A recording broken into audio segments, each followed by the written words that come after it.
Ada satu hal yang menarik dalam dunia perdebatan agama. Terkadang, pertanyaan paling sederhana justru menjadi pertanyaan yang paling sulit dijawab. Bukan karena pertanyaannya rumit, melainkan karena pertanyaan itu menyentuh fondasi dari sebuah keyakinan. Dalam diskusi kali ini, yang datang bukan seorang pendebat ulung, bukan pula seorang ahli teologi. Yang hadir hanyalah seseorang yang mengaku masih berada dalam perjalanan pencarian kebenaran. Ia belum menentukan pilihan. Ia masih membaca, masih mempelajari, masih membandingkan berbagai ajaran yang ada. Dan justru dari posisi netral itulah lahir sebuah pertanyaan yang sangat mendasar. Jika keselamatan berasal dari Tuhan, mengapa ada yang mengatakan bahwa di luar gereja tertentu tidak ada keselamatan? Pertanyaan itu mungkin terdengar sederhana, namun sesungguhnya pertanyaan tersebut menyentuh inti dari seluruh perdebatan mengenai iman, gereja, tradisi, dan otoritas keagamaan. Dewinta Megami, kenalan dulu. Aduh, mau kenalan ya, ini saya cuma netral aja sih, cuma mau nanya aja sih Bang. Iya, tapi kenalan dulu dong. Yang mana? Yang atas, yang tengah, atau yang bawah? Saya mau tanya di luar itu sedikit boleh nggak? Cuma nanya satu aja. Boleh, tapi kenalan dulu. Sedikit boleh nggak? Cuma nanya satu aja. Bawah. Enggak, saya Di, agnostik. di KTP tertulis apa? Lain-lain. Di agama lain-lain tertulis gitu? Iya, lain-lain. Emang ada betulan agama tertulis lain-lain? Ada. Saya nggak tahu. Oke, latar belakang. Dilahirkan dari orang tua yang apa? Kebetulan saya dari suku Jawa. Oke. Latar belakang saya ini ada yang keluarga Muslim, ada juga yang Kejawet. Wah, pernah sholat nggak? Pernah sholat? Enggak lah, sembahyang. Ya, pernah sembahyang? Sembahyang ya kalau leluhur lah intinya. Tapi nggak pernah jadi muslimah. Kok muslimah sih Bang? Namanya Kejawen ya. Kalau berarti yang bawah. Oh, yang bawah, berarti yang bawah. Sebentar, berarti yang bawah. Yang bawah betul nggak? Kan itu saya nggak ada apa-apa, nggak ada patung-patung. Ini yang saya tanyakan cuma satu Bang. Kebetulan saya kan walaupun agnostik, sebagian saya juga tentatif, masih mencari-cari lah jati diri saya. Cuma kan saya juga belajar di berbagai agama yang ada di Indonesia ini. Nah, salah satunya ya dibilang yang minoritas ini aku juga senang sih aku belajar yang namanya Katolik, Protestan. Tapi yang bikin aku sedikit terhenti di tengah-tengah ini tuh gini loh Bang. Maaf ya. Yang bikin aku takut tuh satu, misalnya contoh, di luar gereja ini tidak ada keselamatan. Di luar gereja ini nggak ada keselamatan. Aku cuma mau nanya satu ini aja jawaban yang masih mengganjal hati saya, yang sampai detik ini belum berani saya memutuskan milih di antara dua ini. Antara Protestan maupun Katolik, misalnya suatu saat jati diri saya di agama ini, satu ini yang membuat saya ini agak malu. Sebentar, sedikit. Berarti ada niatan mau jadi orang Kristen? Ya dibilang ada, tapi saya jujur takut. Saya mengaku di lingkungan saya pun agak takut karena ya maaf lah, cemooh lah yang nanti di apa? Jangan lihat orang lain. Kita tidak hidup berdasarkan kerjaan lalu Bang. Didiskriminasinya aduh ngaruh Bang. Aku bukan mitnah ya, ini memang yang dialami lah. Yang sudah itu ngaruh Bang. Makanya mau ngaku pun juga takut. Aku memutuskan mau Katolik, mau Protestan. Loh, takutlah saya memutuskan, tapi saya masih belajar, masih mencari tahu dan banyak baca buku, sejarah, Alkitab. Nah, yang bikin saya mandek itu satu. Ini katanya, misal contoh, di luar gereja ini nggak ada keselamatan, di luar doktrin gereja ini nggak ada keselamatan, di luar, sorry aku nggak nyinggung manapun yang di luar apostolik nggak ada keselamatan loh. Bukannya keselamatan itu katanya mengimani dan mempercaya sama Sang Juru Selamat itu sendiri ya. Aku cuma mau nanya itu aja. Kalau di luar gereja itu udah ini dijawab. Itu udah dijawab tadi, udah dijawab. Oke, baik, begini. Saya jawab ya. Tadi sebenarnya Kak Dewinta sudah menjawab langsung. Keselamatan itu bukan berada di bawah bangunan gereja, bukan berada di bawah satu naungan organisasi. Tidak. Keselamatan itu berada pada Tuhan Yesus. Barang siapa percaya kepadaku, ia tidak akan binasa. Nah, sekarang masalahnya adalah, betul, jadi Anda sebenarnya sudah menjawab dan jawaban Anda itu tepat. Tidak berada di bawah naungan atau organisasi. Keselamatan bukan berada di bawah naungan atau organisasi tersebut. Ya, Anda mau di gereja apapun, Anda mau di gereja bangunan apapun, tidak menjadi masalah. Selama gereja tersebut mengajarkan yang diajarkan Tuhan Yesus. Nah, saya cuma mau bilang, penyembahan kepada patung-patung Maria, kepada patung-patung Santa, kepada patung yang katanya patung Yesus, bukan pengajaran Tuhan Yesus. Baca Alkitab, tidak pernah Tuhan Yesus mengajarkan nyembah patung. Iya. Seperti itu. Iya sih, kalau di luar, sorry ya Bang, kalau berbicara mau itu patung atau apa, aduh, saya nggak mau karena situ saya takut menyinggung satu sama lain. Aku hanya cuma satu tadi yang mengganjal, yang membuat saya belum memutuskan mana nih jati diri saya yang akan saya lakukan. Cuma satu itu aja sih Bang, yang masih mengganjal sampai detik ini, masih ibaratnya masih maju mundur gitu loh Bang, masih maju mundur. Kalau saya sarankan, kalau saya sarankan, kalau mau memilih gereja atau organisasi tertentu, datanglah kepada gereja yang biblikal, yang tidak sembah-sembah patung di dalamnya. Ya, manapun Bang, aku mah kalau sembah-sembah itu sih aku yakin nggak ada pada sembah-sembah kayak gitu, aku yakin sih. Cuma kan ya ada. Sebentar, saya kasih tunjuk. Ada. Begini, masalahnya banyak orang itu tidak mau mengakui itu. Tidak boleh kita hidup dalam kemunafikan. Saya kasih tunjuk ya, Kak Dewinta ya. Nih, saya kasih tunjuk-tunjuk nih. Nih, sebentar. Ada penyembahan-penyembahan itu ada. Oke. Pertama ya, saya kasih tunjuk dulu. Oke. nanya ke sini lagi apa? Tenang, pelan-pelan. Saya mau tanya dulu. Ini yang dikalung-kalungin ini, yang dikalung-kalungin, dibunga-bungain ini ya, dihormat-hormati, disujud. Menurut Anda, ini dikultuskan dan disembah nggak? Gimana ya? Kalau disembah sih nggak mungkin, tapi kalau dari aku nggak mengatakan mereka nyembah ya, cuma kan kalau dari bentuk fisik, kalau misalnya fisiknya nunduk atau apa, ya kalau secara fisik bisa dibilang nyembah. Tapi kalau dari keimanan hati, ini menurut sudut pandang saya ya, kalau dari keimanan hati nggak mungkin mereka itu menyembah patung, tuh enggak. Ada. Oh, saya tunjukkan. Baik. Ada. Saya ya Bang, ya saya nggak mau nyinggung pihak manapun loh ini. Karena kan awal mula saya pengen naik di sini cuma mau bertanya itu, nggak mau jauh-jauh. Ini ngapain?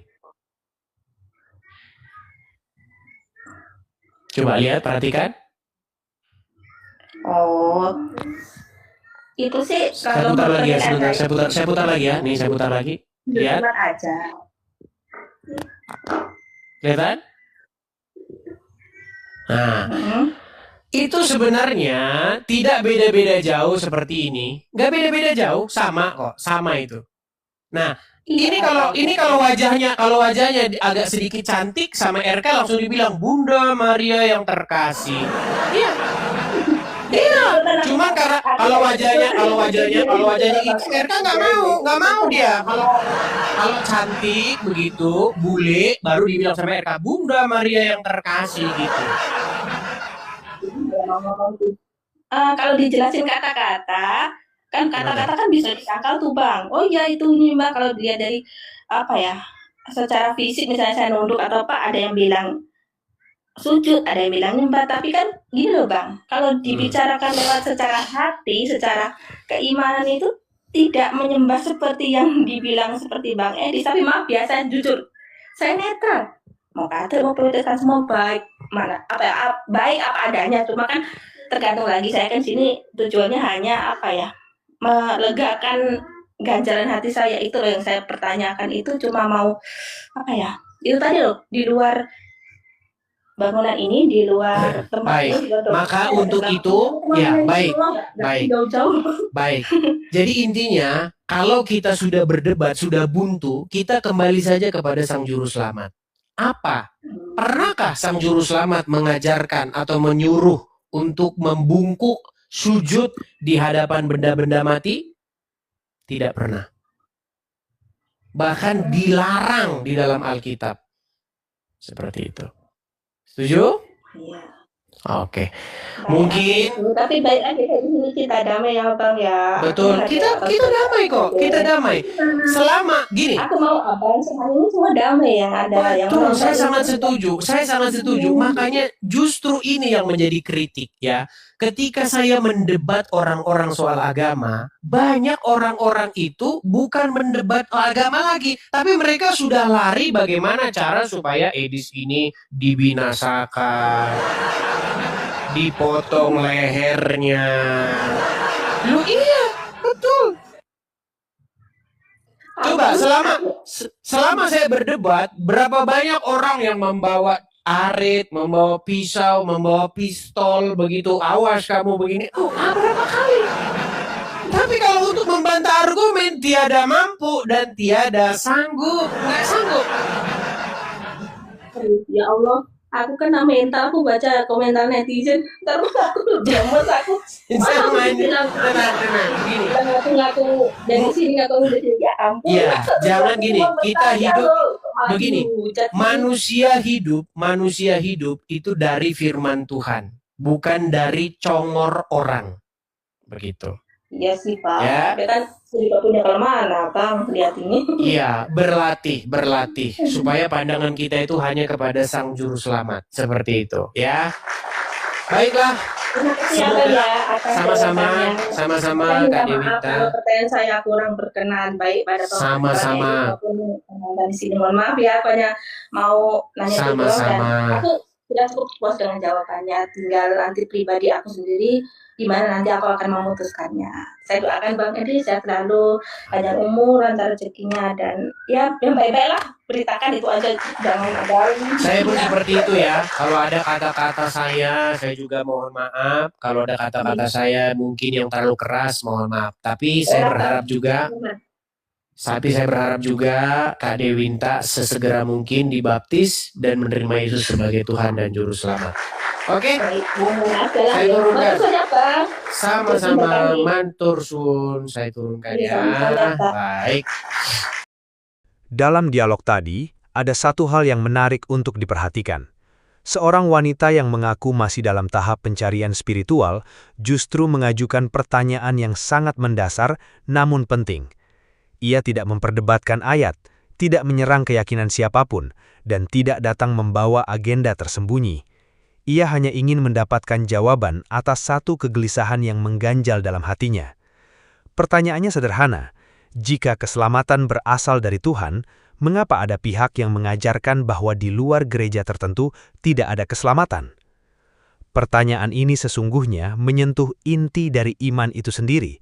Sebab jika keselamatan bergantung kepada organisasi, maka fokus manusia akan berpindah dari Tuhan kepada institusi. Namun, jika keselamatan bergantung kepada Sang Juru Selamat, maka yang menjadi pusat perhatian adalah hubungan manusia dengan Tuhan, bukan keanggotaannya dalam sebuah lembaga.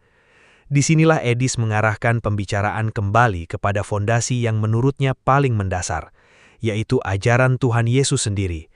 Ketika wanita tersebut mengatakan bahwa keselamatan seharusnya berada pada iman kepada Sang Juru Selamat, Edis justru mengiyakan pernyataan itu. Sebab menurutnya, keselamatan tidak berada di bawah papan nama gereja, tidak berada di bawah organisasi, dan tidak berada di bawah denominasi apapun. Keselamatan berada pada Tuhan yang disembah. Namun pembahasan kemudian bergerak ke persoalan lain yang dianggap Edis sebagai konsekuensi logis dari pertanyaan tersebut. Jika seseorang ingin memilih sebuah gereja, maka pertanyaannya bukan hanya gereja mana yang paling tua atau paling besar. Pertanyaannya adalah, apakah ajaran yang diajarkan benar-benar berasal dari Tuhan Yesus? Di titik inilah Edis kembali mengkritik praktik penghormatan terhadap patung-patung religius.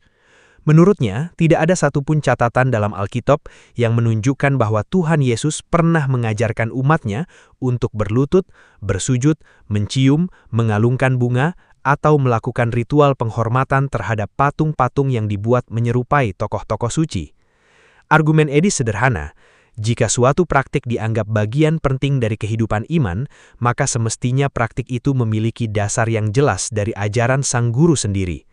Namun, ketika dasar itu tidak ditemukan secara eksplisit dalam perkataan Tuhan Yesus, maka muncul pertanyaan yang wajar, dari mana sebenarnya praktik tersebut berasal? Yang menarik, wanita tersebut tidak serta-merta menerima atau menolak argumen itu. Ia mencoba melihat dari sudut pandang niat hati. Menurutnya, orang-orang yang melakukan penghormatan di depan patung mungkin tidak sedang menyembah benda tersebut, melainkan mengekspresikan penghormatan kepada sosok yang diwakilinya. Namun Edis mengarahkan diskusi pada aspek yang berbeda. Menurutnya, persoalan bukan sekedar niat hati, tetapi juga tindakan lahiriah yang dilakukan. Sebab dalam berbagai agama di dunia, tindakan berlutut, bersujud, memberi persembahan, mengalungkan bunga, atau mencium objek tertentu selalu memiliki makna religius yang sangat kuat. Karena itu, Edis mempertanyakan konsistensi penggunaan istilah. Jika tindakan yang sama dilakukan pada objek agama lain sering disebut penyembahan, mengapa ketika dilakukan terhadap simbol tertentu justru disebut penghormatan? Disinilah letak kritik yang berusaha ia sampaikan. Terlepas setuju atau tidak dengan kesimpulannya, Edis ingin mengajak penonton kembali kepada satu prinsip dasar. Setiap ajaran harus diuji berdasarkan sumber utamanya. Jika seseorang mengaku mengikuti Tuhan Yesus, maka pertanyaannya bukan apa kata tradisi, bukan apa kata mayoritas, dan bukan apa kata tokoh agama. Pertanyaannya adalah apa yang diajarkan Tuhan Yesus sendiri. Di akhir dialog, justru terlihat sesuatu yang sering hilang dalam banyak perdebatan agama. Meskipun berbeda pandangan, keduanya tetap berbicara dengan damai dan saling menghormati. Tidak ada ancaman, tidak ada kebencian, dan tidak ada permusuhan. Yang ada hanyalah pertukaran gagasan dan pencarian kebenaran. Dan mungkin disitulah pelajaran terpenting dari diskusi tadi, bahwa kebenaran tidak perlu dipertahankan dengan amarah. Jika sebuah keyakinan memang benar, maka ia akan mampu berdiri dengan kekuatan argumen, bukan dengan intimidasi. Ia akan mampu menjawab pertanyaan, bukan membungkam pertanyaan. Karena pada akhirnya, iman yang kuat bukanlah iman yang takut diuji, melainkan iman yang berani diperiksa di bawah terang kebenaran. Ingat, mencari Tuhan bukan tentang memilih kelompok yang paling keras mengklaim dirinya benar. Mencari Tuhan adalah keberanian untuk menempatkan setiap ajaran di bawah pengujian firman-Nya. Jika keselamatan benar-benar ada pada Sang Juru Selamat, maka jangan biarkan manusia menggeser fokus itu kepada tradisi, simbol, atau organisasi. Sebab pada hari penghakiman nanti, yang ditanya bukanlah kita anggota gereja apa, melainkan apakah kita sungguh mengenal dan mengikuti kebenaran yang diajarkan Tuhan.